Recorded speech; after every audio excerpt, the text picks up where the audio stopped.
makan. Amin.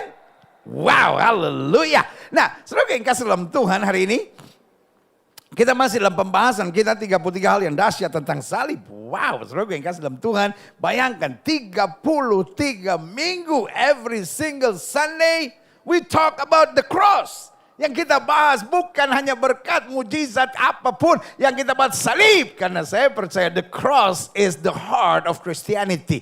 Bahwa salib adalah hati atau pusat atau inti dari kekristenan. Dan hari ini kita sudah masuk pada bagian yang ke-10, berarti sudah 10 minggu berturut-turut kita bahas. Dan hari ini kita bahas tentang salib adalah bukti cinta. Nah, saudara yang kasih dalam Tuhan, Yesus membuktikan cintanya bukan memberi bunga kepada kita. Haleluya.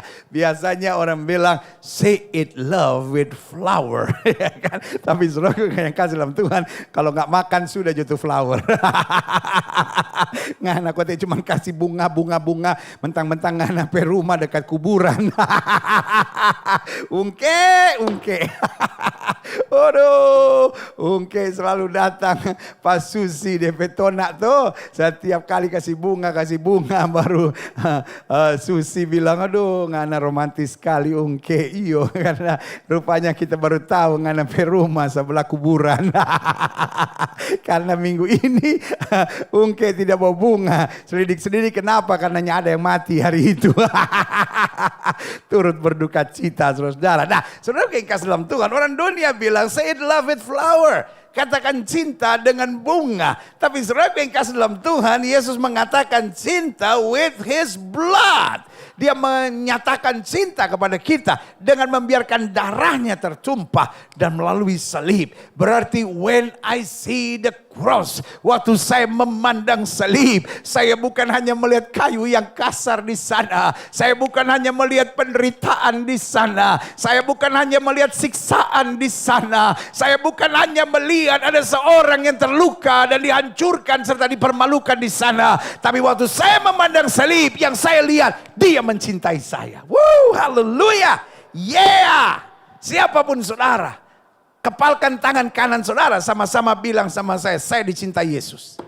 Saya nggak mau tahu siapa yang ngomongin saudara. Siapa yang nggak mau tahu siapa yang fitnah saudara. Saya nggak mau tahu siapa yang jahatin saudara, siapa yang curangin saudara, siapa yang buat cerita-cerita yang gak beres tentang saudara dan sebarkan gosip tentang saudara. Tapi yang mencintai kita adalah Yesus yang mau mati buat kita. Yang saja katakan, yeah, woo, haleluya. Buka Alkitab kita sama-sama. Yohanes 3 ayat 13 sampai 19. Dan saudara yang kasih dalam Tuhan, let me tell you this. Waktu saya mempersiapkan khotbah ini, air mata saya tidak bisa berhenti, saudara. Kenapa? Karena yang saya lihat di salib itu ada cinta. Dan dunia ini bukan sedang butuh uang. Dunia ini sedang butuh cinta. Dan orang sekarang mengidentikan cinta dengan uang. If you love me, please give me some money. Mama gak sayang. Aku minta sepeda, mama gak beliin sepeda. Istri bilang sama suami, suami apa? Cincin aja gak bisa beli. Halo? Ada istri yang menangis kagum. Papa luar biasa baik sekali. Belikan mobil. Saya lihat artis-artis YouTuber sekarang, saya khawatir dia memberi sesuatu kepada pasangannya bukan karena cinta, tapi karena followers. Iya kan? Karena kalau dia bikin surprise, wow, followersnya naik, saya pikir gila. Mencintai istri, mencintai anak, cuma dipakai sarana untuk naikin followers. Wow, this is a crazy world. Tapi saudara yang kasih dalam Tuhan, Yesus tidak untuk naikkan follower naik di atas kayu salib. Yesus naik di atas kayu salib karena cinta. Karena dia tahu tidak ada jalan lain kecuali manusia dapat diselamatkan kecuali lewat darah yang tertumpah. Waktu saya mempersiapkan khotbah ini, Berkali-kali air mata saya harus tumpah. Karena saya berkata thank you. Kita kadang-kala cuma sibuk dengan berkat. Kita kadang-kala cuma sibuk dengan mujizat. We forgot all about the cross. But what is the cross? The cross is love.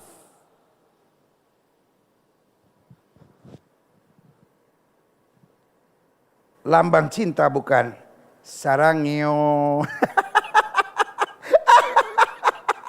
Anak muda sekarang kalau bilang cinta, sarangyo. Aneh-aneh aja. Lambang cinta is not just heart. Yang kita menerjemahkannya hati. Padahal heart artinya jantung. Karena hati itu liver. I liver you. Oh, my sweet liver. Saudara kekasih dalam Tuhan. Lambang cinta. Bukan ini. Boleh ada yang muda berkata. Tapi lambang cinta yang sejati bukan ini. Lambang cinta yang sejati bukan ini. Kadang-kadang sampai bikin foto yang begini-begini zaman sekarang, ya kan? Gila, cocuit. Pas putus, hapus semua. Lu malu-maluin gue lu. Udah gitu kalau hari Minggu tulis lagi di situ, check in at Glow Fellowship Center, ampuni mereka, ya kan? Darah Yesus.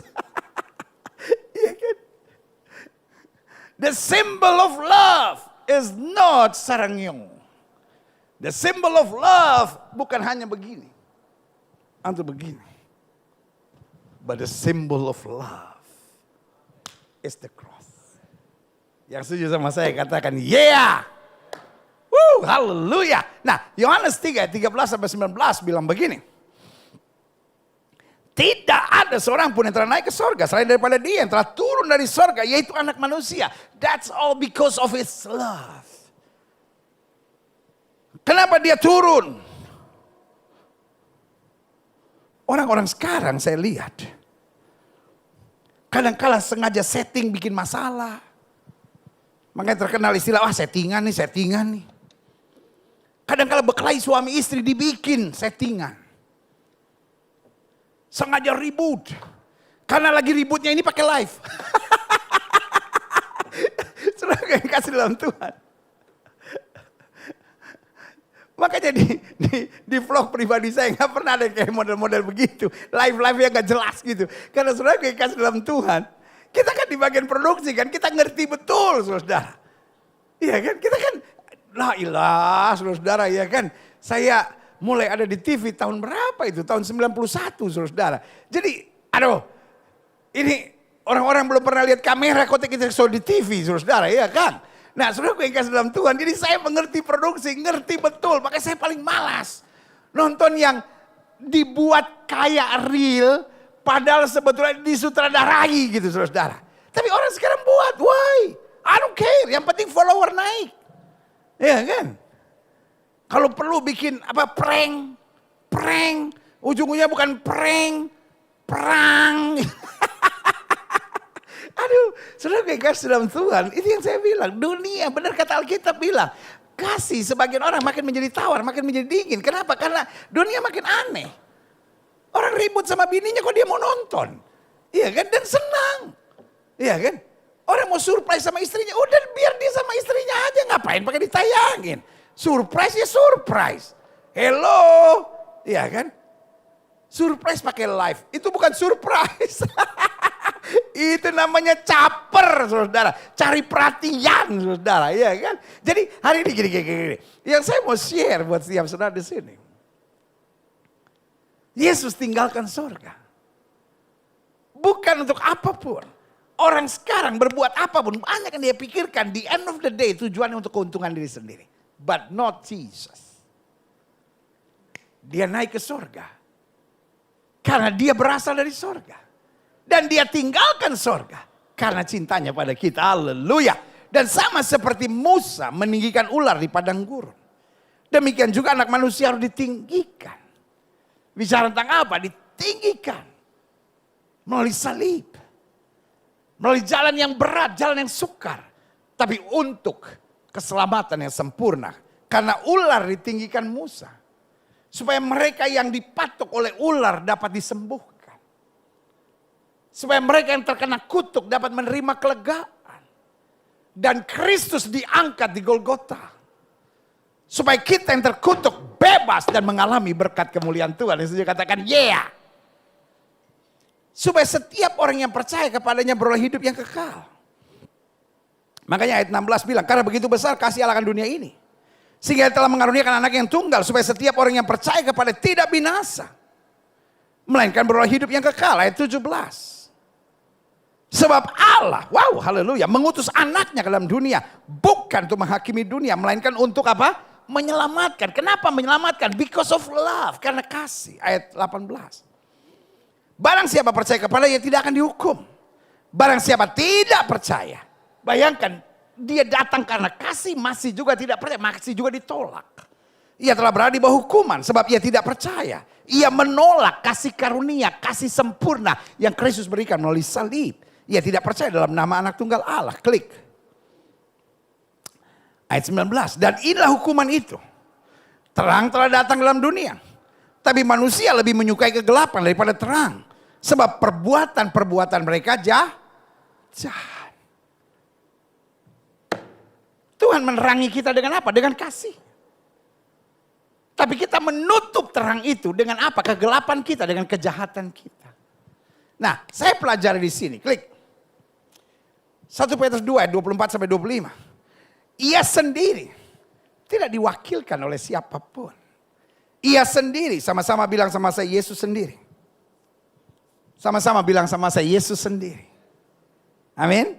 Telah memikul dosa kita di dalam tubuhnya di kayu salib. Supaya kita yang telah mati terhadap dosa hidup untuk kebenaran. Oleh bilur-bilurnya kamu telah sembuh. Ini kasih yang sejati, bukan hanya berpikir tentang now and today. Betul, saya yang sakit sembuh. Sakit bukan hanya bicara tubuh. Ada orang yang jiwanya sakit. Ada orang rohnya sakit. Ada orang otaknya sakit, saudara. Tetapi apapun persoalan disembuhkan. Tapi bukan hanya itu. Tetapi dia mati untuk dosa kita. Supaya hari depan kita penuh kebenaran. Jadi bukan hanya now and today kita diselamatkan. Tapi setelah kematian kita. Kita mendapat jaminan yang kekal. Yang setuju sama saya katakan amin. Haleluya. Selanjutnya. Sebab dahulu kamu sesat. Taruh tangan kanan di dada, sama-sama bilang saya sadar tadinya saya sesat. Ayo sama-sama bilang saya sadar tadinya saya sesat. Tetapi sekarang kamu telah kembali kepada gembala dan pemelihara jiwamu. Taruh tangan kanan di dada, sama-sama bilang saya tidak boleh sesat lagi. Ya kan? Karena hidup Kristen bukan soal awalnya tapi soal akhirnya. Saya berdoa setiap anak-anak Tuhan finishing strong. Betul kita menghadapi badai, betul kita menghadapi angin ribut, betul kita menghadapi masa-masa yang sukar. Tetapi we have to finishing strong. Karena Alkitab bilang jangan kamu mulai dengan roh dan kemudian mengakhirinya dalam daging. Lihat selanjutnya, klik. Nah, saya tulis di sini, saya catat di sini dalam pendahuluan, penyalipan adalah hukuman yang terbrutal dalam sejarah hidup manusia.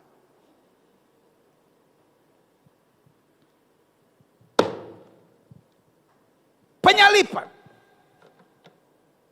adalah hukuman terbrutal yang ada dalam sejarah hidup manusia. Maka di zaman modern sekarang gak boleh ada hukuman penyalipan. Cambuk tidak ada apa-apanya dengan penyalipan karena cambuk hanyalah awal dari penyalipan. Kursi listrik tidak ada apa-apanya, suntik mati tidak ada apa-apanya, tembak mati tidak ada apa-apanya dengan penyalipan karena orang yang disalib matinya menderita. Karena dia mati karena kehabisan darah, manusia tidak mati karena disalib, tetapi manusia mati karena dipertahankan di salib itu sampai mati. Brutal. Makanya Passion of Christ bukan film untuk segala usia. Meskipun film agama. Tetapi ada peristiwa penyalipan di sana dan ada tindakan-tindakan brutal kekerasan. Tetapi selanjutnya saya catat. Kontradiksinya. Dia menerima hukuman terbrutal dengan kasih terindah. Dia menghadapi hukuman terbrutal. Kita kadang-kala belum menghadapi hukuman terbrutal. Kita kadang-kala baru diomongin orang aja udah emosi. Mana tuh orang, gue robek mulutnya. Woles bro, woles bro, woles. Saya menyebut Yesus sebagai pribadi antara pengajaran dan penghidupannya just the same. Dia mengajar tentang kasih, tapi waktu dia menghadapi hukuman terbrutal, dia tetap menghadapi dengan kasih yang terindah. Karena itu kalimatnya jelas. Bapa, ampunilah mereka sebab mereka tidak tahu apa yang mereka perbuat. Klik. Allah membuktikan kasih terdahsyatnya melalui salib. Sehingga lewati hukuman terbrutal sekalipun kasihnya tetap dahsyat dan luar biasa. Makanya berita firman Tuhan bilang, karena begitu besar kasih Allah akan dunia ini. Sehingga dia telah mengaruniakan anak yang tunggal. Pertanyaannya, di mana dia mengaruniakan anak yang tunggal? Bukan sekadar di Bethlehem, waktu di Bethlehem dia lahir. Tetapi di Golgota dia memberikan anak yang tunggal. Bloody. Berdarah-darah. Supaya kita dapat berjalan tegak dengan segala kemuliaan yang setuju katakan amin. Saya catat selanjutnya. Klik. Jelas buat kita. Dengan kita memandang salib yang dapat kita lihat.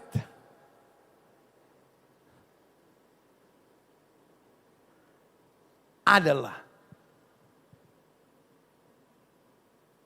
the perfection of love. Berarti waktu kita pandang salib, yang kita lihat bukan hanya kayu yang kasar.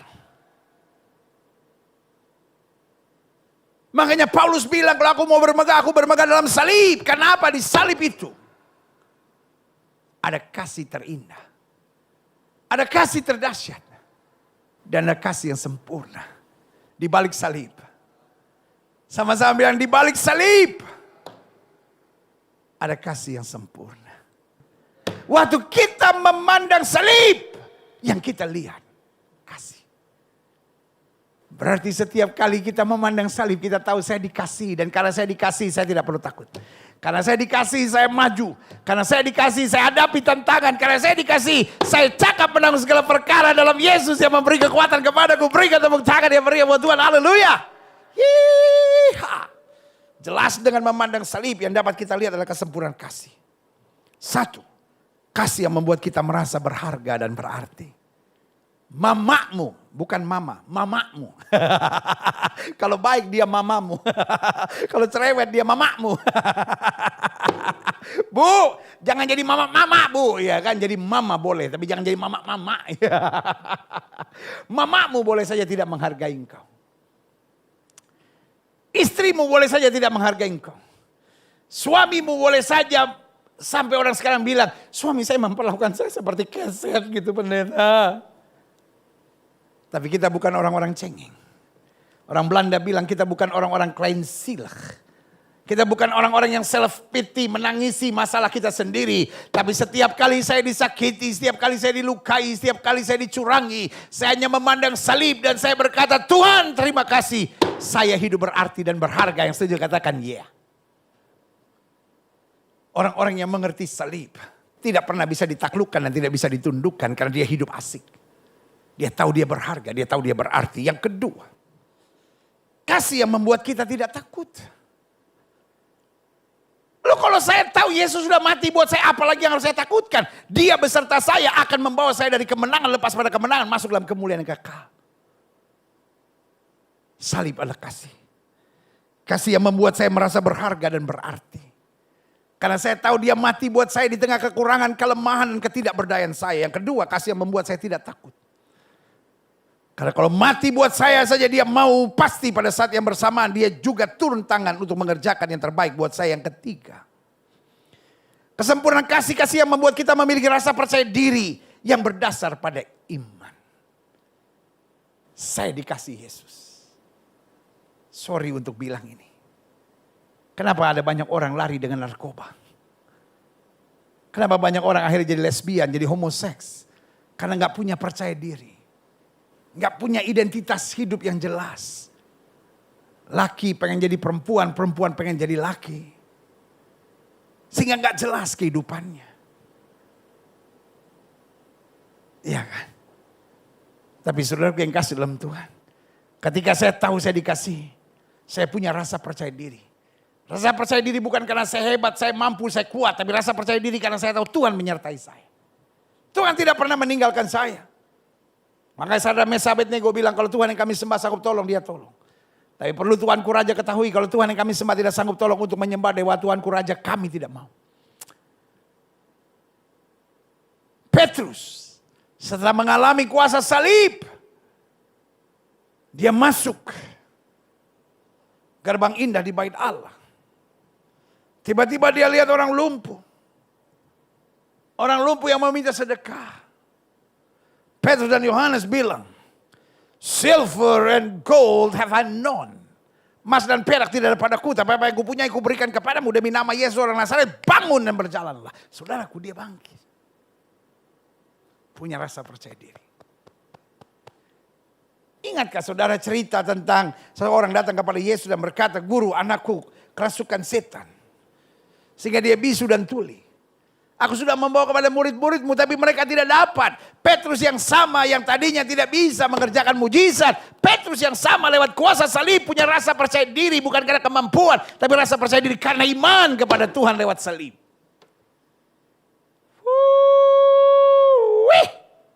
Yang keempat. Jelas. Dengan memandang salib yang dapat kita lihat adalah kesempurnaan kasih.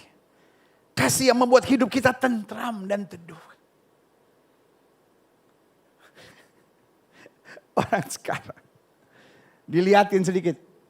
Apa lu lihat-lihat? Punya mata, bos. Iya kan? Obat tetes matanya lu gak bayar, dia mau lihat kemana kayak biarin aja lihat. Mata-mata dia ya. Kenapa sih orang sekarang tersinggung sedikit tanduknya keluar. Taringnya keluar. How drink your blood. Itu manusia apa jenglot sih? Itu manusia apa jenglot, saudara-saudara. Kayak mau minum darah orang aja. Salib. Membuat hidup kita teduh. Dunia ini dunia yang gaduh, saudara-saudara. Persoalan sedikit ribut. Gara-gara 1 juta bisa main bunuh-bunuhan. Gara-gara diomongin sakit hati, wah mau bakar rumah. Sebenarnya yang kasih dalam Tuhan. Orang kalau panas, baunya mau meledak terus. Saudara.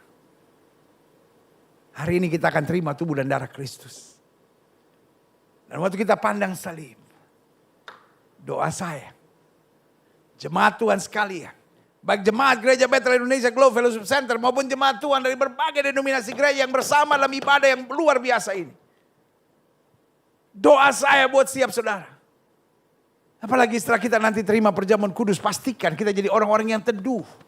Tentram karena salib. Selanjutnya, dengan memandang salib yang dapat kita lihat adalah kesempurnaan kasih. Kasih yang membuat kita merasa puas dan cukup. Sorry untuk bilang ini. Dunia sekarang banyak orang rakus.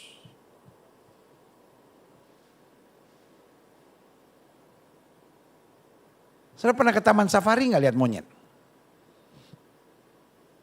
Monyet, kita lempar pisang dia tangkap. Lempar lagi, tangkap satu lagi. Lempar lagi pakai kakinya dia tangkap. Lempar lagi dia tangkap pakai, udah 4-4 dia pegang pisang. Kalau kita lempar lagi, apa yang terjadi? Wah, ditaruh sini, dia tangkap lagi. Sudah 6. 1, 2, 3, 4, 5, 6. Itu jadi pisang kukus lama-lama. Tapi kalau dia diam, dia lihat sebelahnya ada, dia simpan lagi, dia ambil temannya, monyet. Ada orang yang punya roh rakus. Gak bisa bersyukur. Suaminya udah buat apapun terus yang dia lihat kekurangannya. Istrinya udah buat apapun yang dia lihat kekurangannya. Roh, saudara, roh yang gak bisa bersyukur, roh yang gak bisa puas. Orang yang memandang salib akan berkata, Tuhan, mungkin aku tidak sebahagia orang lain, tapi aku punya Tuhan yang luar biasa. Mungkin aku tidak sekaya orang lain, mungkin aku tidak sesukses orang lain, tapi aku bahagia karena Tuhan merubahku untuk menjadi berkat dalam hidupku. Bisakah engkau puas dengan suamimu, dengan istrimu? Bisakah kau puas dengan apa yang ada padamu karena kau berkata, kesederhanaan ditambah ucapan syukur menjadi kesempurnaan. Saya ulangi sekali, kesederhanaan ditambah ucapan syukur menjadi kesempurnaan. Sama-sama bilang sama saya, kesederhanaan ditambah ucapan syukur menjadi kesempurnaan. Jadi ada orang bicara rumus matematika, kita tidak bicara rumus matematika. Kita bicara tentang rumus kerajaan sorga. Rumus kerajaan sorga adalah sederhana bagaimanapun, kurang bagaimanapun, kelemahan bagaimanapun, ditambah dengan ucapan syukur yang terjadi kesempurnaan. Dan saya berdoa, kita dapat berkata keluargaku adalah sorgaku. Kita dapat melihat segala sesuatu dengan puas. Karena kita tahu Allah turut bekerja dalam segala perkara untuk mendatangkan kebaikan. Haleluya. Yeah. Selanjutnya, jelas buat kita sekarang, salib adalah perjumpaan. Salib adalah titik perjumpaan antara kekerasan, kebrutalan, dan ketidakadilan. Dengan segala kelemah lembutan, kebenaran, dan kasih. Dari pihak tentara Romawi, dari pihak orang-orang Farisi dan orang-orang Yahudi yang mereka buat kekerasan, kebrutalan, dan ketidakadilan. Tapi dari pihak Yesus, dia menghadapi salib dengan kelemah lembutan, kebenaran, dan kasih.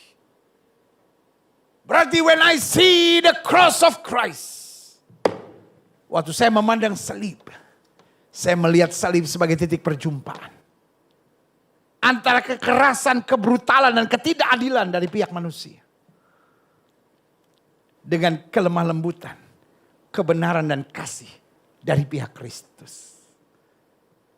Kebrutalan, ketidakadilan, kekerasan hari-hari ini semakin menakutkan di rumah tangga. Orang tua terhadap anak, suami terhadap istri, istri terhadap suami. Kebrutalan, ketidakadilan, kekerasan terjadi di mana-mana. Antara mayoritas terhadap minoritas. Atau minoritas terhadap yang lain. Di mana-mana terjadi. Kebrutalan, kekerasan, dan ketidakadilan. Dan kebrutalan, kekerasan, dan ketidakadilan hanya bisa diselesaikan dengan kelemah lembutan. Kebenaran dan kasih.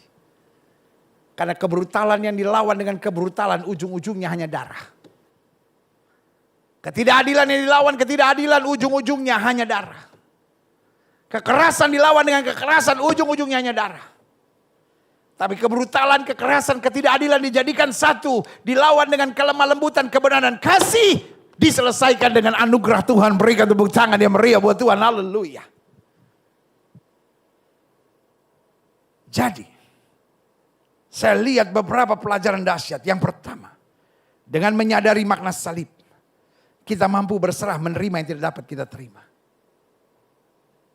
Wah, saya gak bisa terima, suami saya buat gini, saya gak bisa terima. Istri saya begini, saya gak bisa terima. Dia yang pernah saya tolong berbuat gini, saya gak bisa terima, pendeta. Masa orang ngomong saya begini, masa dia berbuat begini, saya tidak berbuat. Saudaraku, dunia sekarang penuh dengan orang-orang yang kecewa karena tidak bisa terima. Tapi salib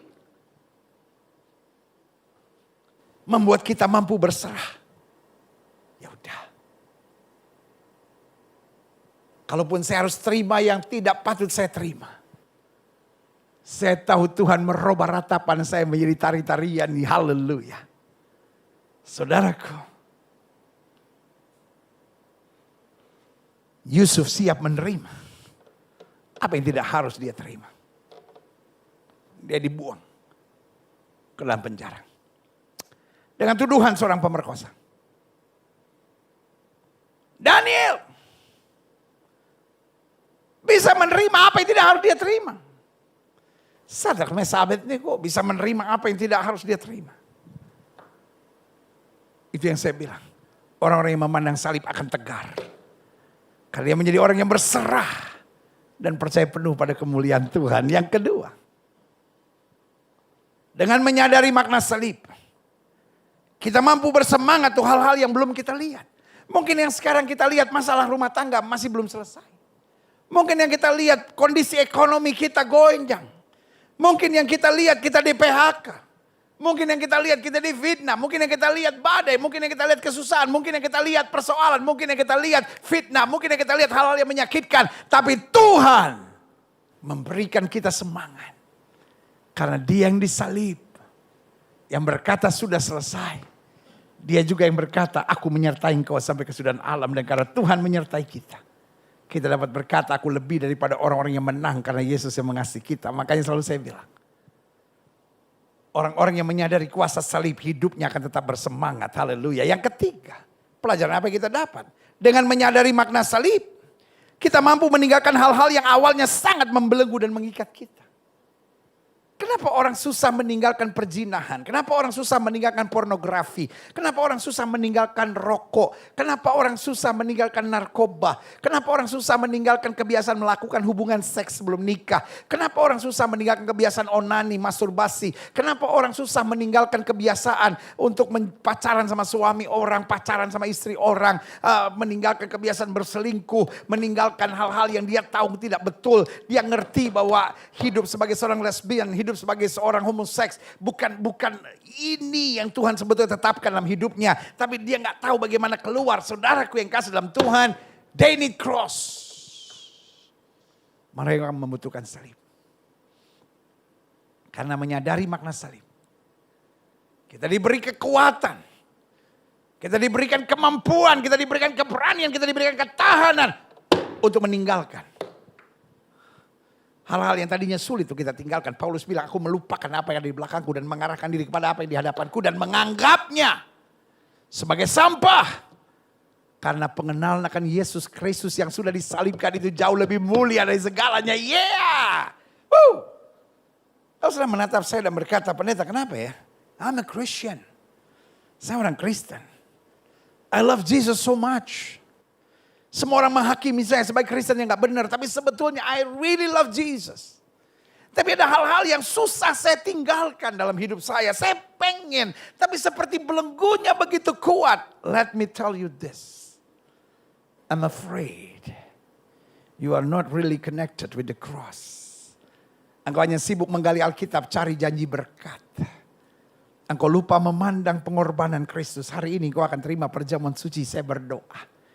Dengan menerima perjamuan suci diberikanlah kepada kita ketangguhan dan kekuatan. Sehingga kita mampu meninggalkan hal-hal yang awalnya sangat membelenggu dan mengikat kita. Yang keempat, pelajaran apa yang kita dapat? Dengan menyadari makna salib. Kita mampu mensyukuri segala sesuatu yang ada dalam hidup kita. Kita puas.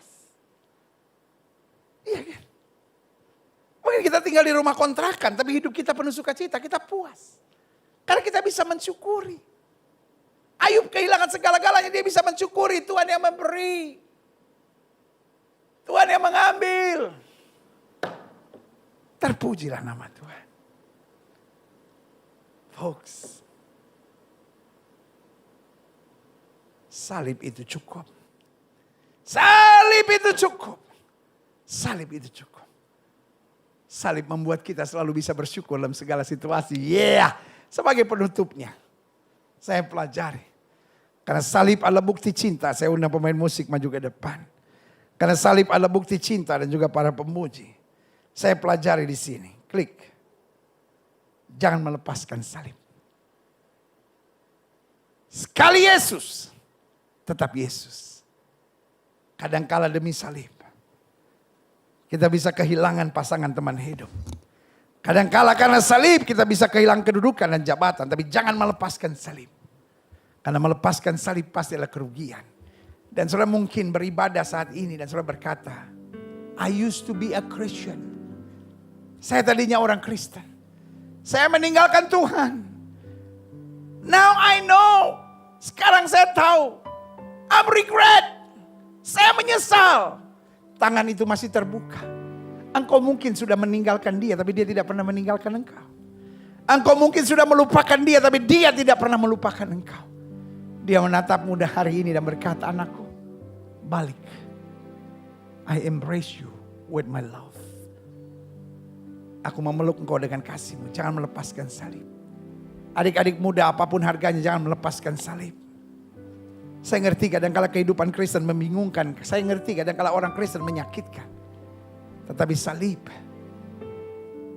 tidak pernah membingungkan. Salib tidak pernah menyakitkan kita. Salib justru adalah kekuatan kita. Dan hidup ini bukan soal others.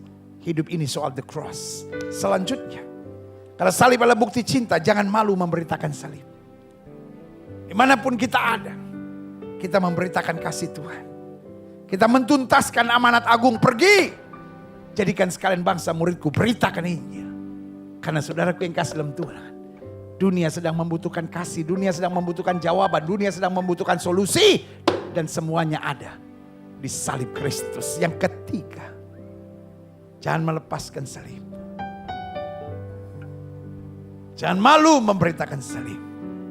Dan yang terakhir, banggalah dengan salib. Dan siaplah menerima resiko untuk salib itu. Kita banggakan salib. Kita gak bangga buat berkat, mujizat, pencapaian, prestasi, apapun yang kita dapat. Karena semua itu cuma titipan. Kita bangga karena di salib itu Yesus berkata sudah selesai. Cross is my pride. Salib adalah kebanggaanku. Dan karena itu, siaplah menerima resiko salib. Saudaraku, dalam memikul salib, dalam memegang salib, dalam memandang salib, kadangkala ada resiko yang harus kita tanggung.